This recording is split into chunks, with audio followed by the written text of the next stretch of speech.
សួស្តីបងប្អូនទាំងអស់គ្នាថ្ងៃនេះvừaជួបគ្នាទៀតហើយនៅក្នុងនេះយើងមើលនៅក្នុងខែថ្មីខែ3ឆ្នាំ2026តើនៅក្នុងខែថ្មីខែ3ឆ្នាំ2026នេះយើងមើលពេញមួយខែនឹងតែម្ដងថាតើមានអ្វីសម្រាប់បងប្អូនទាំងអស់គ្នាដែលចូលមកក្នុងជីវិតអ្នកទាំងអស់គ្នាខ្លះនៅក្នុងអំឡុងខែ3ឆ្នាំ2026នេះតើនៅក្នុងខែ3ឆ្នាំ2026នេះមានអ្វីចូលមកសម្រាប់បងប្អូនទាំងអស់គ្នាខ្លះ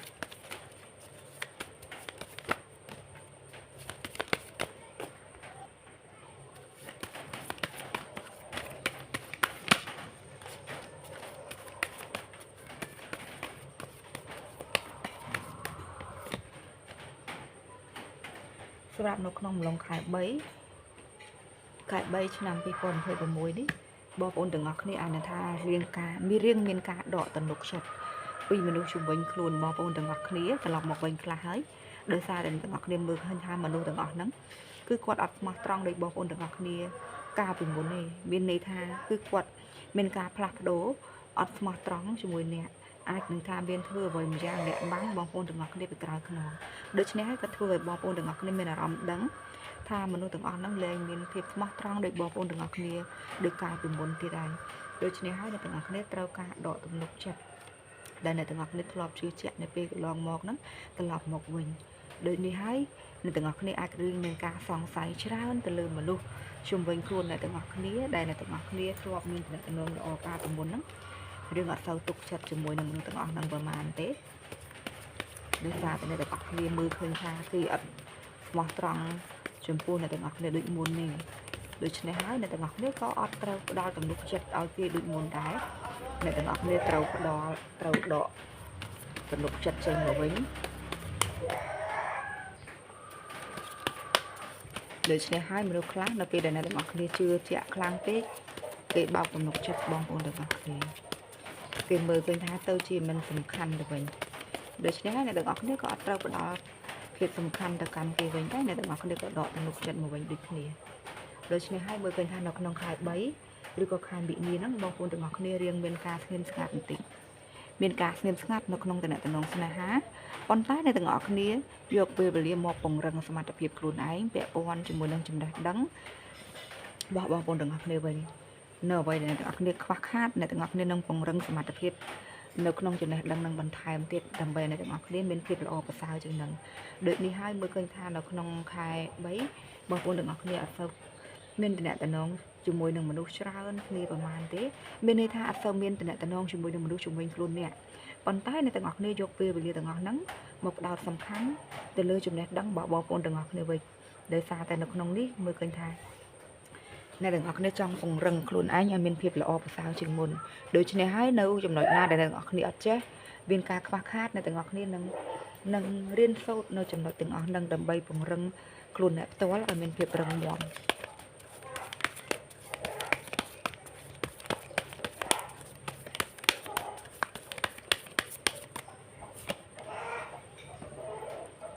ហើយនៅក្នុងខែ3នេះដែរបងប្អូនទាំងអស់គ្នាមានការត្រៀមខ្លួនរួចជាស្រេចក្នុងការតតាំងជាមួយនឹងបញ្ហាជាមួយនឹងឧបសគ្គដែលចូលមកក្នុងជីវិតបងប្អូនទាំងអស់គ្នាមិនថាចូលមកក្នុងរូបភាពបែបណាទេគឺថាអ្នកទាំងអស់គ្នាមានការត្រៀមខ្លួន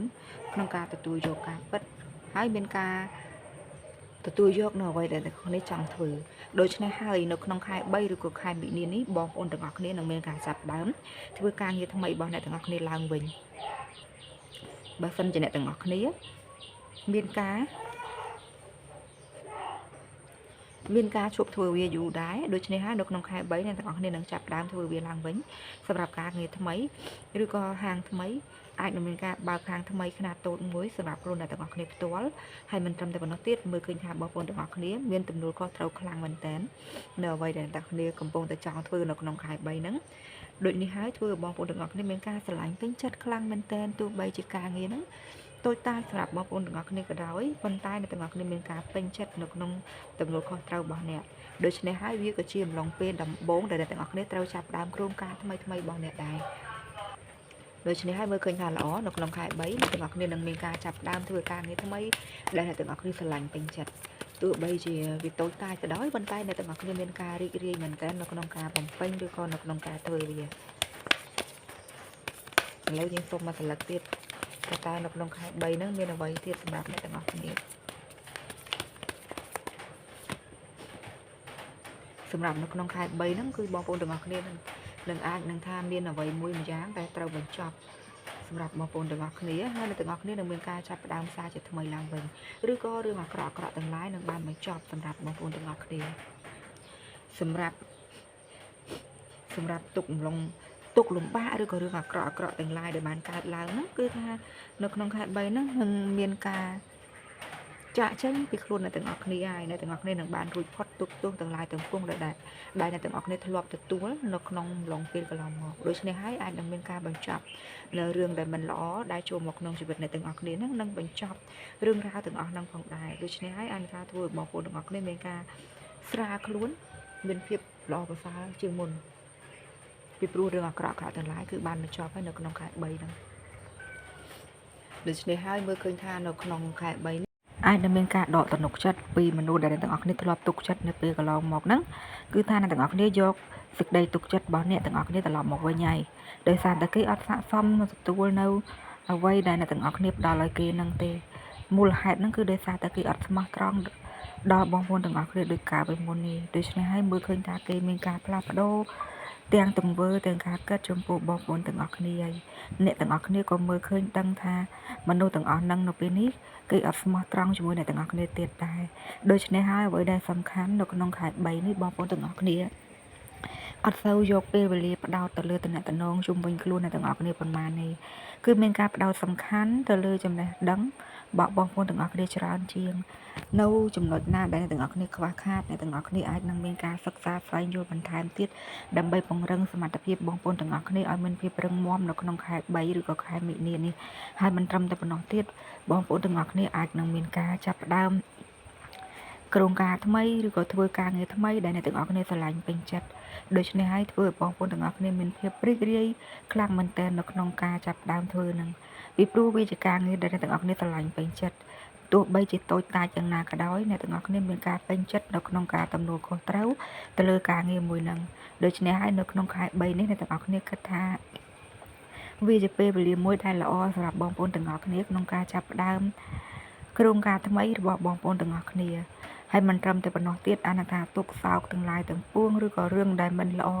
ទាំងឡាយហ្នឹងគឺនឹងអាចនឹងត្រូវបានបញ្ចប់នៅក្នុងម្លងខែ3ឬក៏ខែមិនិនានេះផងដែរដូច្នេះហើយនេះក៏ជាដំណឹងល្អមួយដែរសម្រាប់បងប្អូនទាំងអស់គ្នាដែលត្រូវដឹងនៅក្នុងខែ3ឬក៏ខែមិនិនានេះដូចនេះហើយមើលឃើញថានៅក្នុងខែ3នេះបងប្អូនទាំងអស់គ្នាមានការឆ្លងកាត់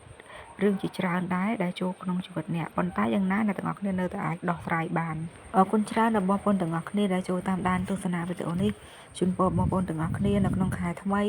ឬក៏ខែ3ខែមិនិនានេះជូនពរបងប្អូនទាំងអស់គ្នាជោគជ័យនៅក្នុងរឿងការងាររឿងលុយកាក់និងរឿងស្នេហាដែរអរគុណច្រើនជួបគ្នានៅវីដេអូក្រោយទៀតចាអរគុណ